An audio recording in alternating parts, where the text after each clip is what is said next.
Al Capone, the notorious American gangster, untouchable, untraceable gangster, died on the 25th of January 1947 due to complications of syphilis. Here's his story.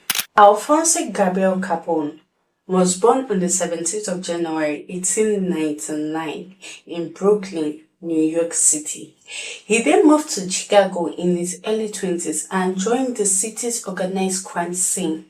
His rise to power started when he started working for a prominent gangster by the name of Johnny Notorious, and eventually he became a key figure in the Chicago outfit. It is said that Capone contracted syphilis as a teenager or a young adult, most probably from a sex worker.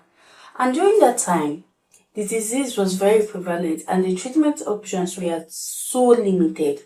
So due to that, Capone's condition worsened over time and it led to a condition known as Neurosyphilis, which affected his central nervous system. Capone's empire began to crumble when he was convicted of tax evasion in 1931 and sentenced to 11 years in prison.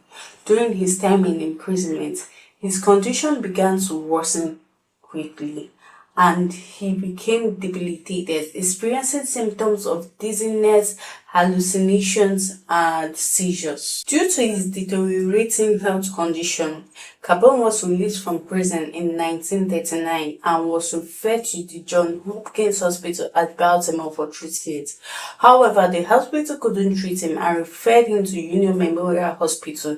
Despite his penicillin treatment in 1942, the damages made to his brain due to syphilis couldn't be reversed. In his final years, Capone's mental capacity was equivalent to that of a 12-year-old child. He spent his final days searching for a buried treasure, having delusional conversation, and experiencing hallucinations. On the 21st of January 1947, Capone suffered a stroke which weakened his immune system and eventually it led to bronchopneumonia.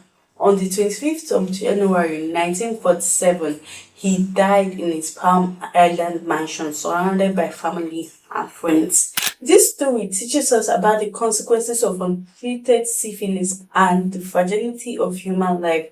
But before we go into that aspect, let us know what syphilis is all about. Syphilis is a sexually transmitted infection gotten when you have anal, vaginal, or oral sex with an infected person.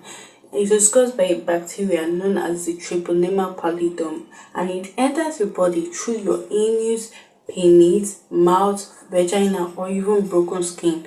And once the bacteria enters your body, it begins to damage certain organs. We have 4 stages of syphilis. Number 1, the primary syphilis. This is between the first 2 to 12 weeks after exposure to the infection. A painless sore appears either at the mouth or genitals of the infected person, and this is known as the chancre. Mind you, the chancre may end up going, but the infection is still there. Number 2, secondary syphilis.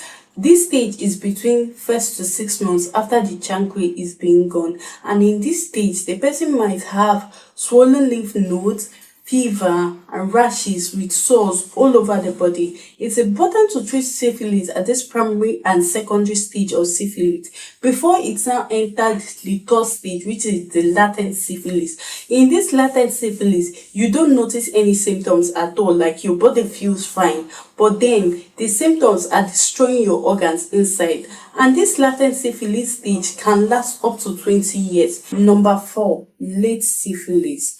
This is where the syphilis can cause serious health complications like heart damage, brain damage, kidney damage, blindness. The symptoms of syphilis vary depending on the stage. You can come in direct contact with a syphilis sore even if you don't know it. And yes, kissing someone with a syphilis sore in his or her mouth can transmit the infection to you directly. How is this syphilis being treated? It's being treated with antibiotics, usually penicillin. Please remember to finish all your medications even though the symptoms are no longer there. Also, practice safe sex, get tested regularly, and inform your sex partner in case you've been diagnosed. Syphilis is a treatable sexual transmitted infection.